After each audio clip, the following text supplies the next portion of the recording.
এই ভাস্কর্য ভাঙচুর করছে তাদের দৃষ্টান্তমূলক শাস্তি তো দিতেই হবে। এবং আপনারা একটু যাচাই করে দেখেন যারা ভাঙছে তাদেরকে রাষ্ট্রদ্রোহ মামলায় আনা যায় কিনা, এইটা সিনিয়ররা ভাববে। কারণ বঙ্গবন্ধু মানেই বাংলাদেশ, বঙ্গবন্ধু মানেই স্বাধীনতা। আর বঙ্গবন্ধুর যারা আমরা এই অনুভূতি ধারণ করি, আমাদের অনুভূতিতে যারা আঘাত দিয়েছেন তারা যাই হোক কোনোদিন প্রকৃত মুসলমান হইতে পারেন না। বাংলাদেশে তখন ঘড়ির কাঁটায় সোমবার দুপুর 2টা। 5,500 মাইল দূরে তুরস্কের বুকে তখন লেখা হচ্ছে অন্য এক ইতিহাস।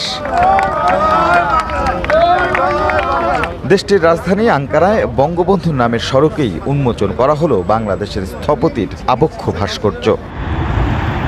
কামাল আতাতুর্কের দেশে জাতির পিতার নাম এখন আঁকা হলো স্থায়ীভাবে। এক অনন্য উদ্যোগ, বাংলাদেশ থেকে 1000 মাইল দূরে তুরস্কের বুকে বঙ্গবন্ধুর ভাস্কর্য। বাংলাদেশ আর বঙ্গবন্ধুকে বিশ্বজুড়ে ছড়িয়ে দেওয়ার যে উদ্যোগ নেওয়া হয়েছে তারই অংশ হিসেবে নতুন মাত্রা পেল এই ভাস্কর্য স্থাপনের মাধ্যমে। তুরস্কের আনকারা শহর থেকে রাশেদ লিমন।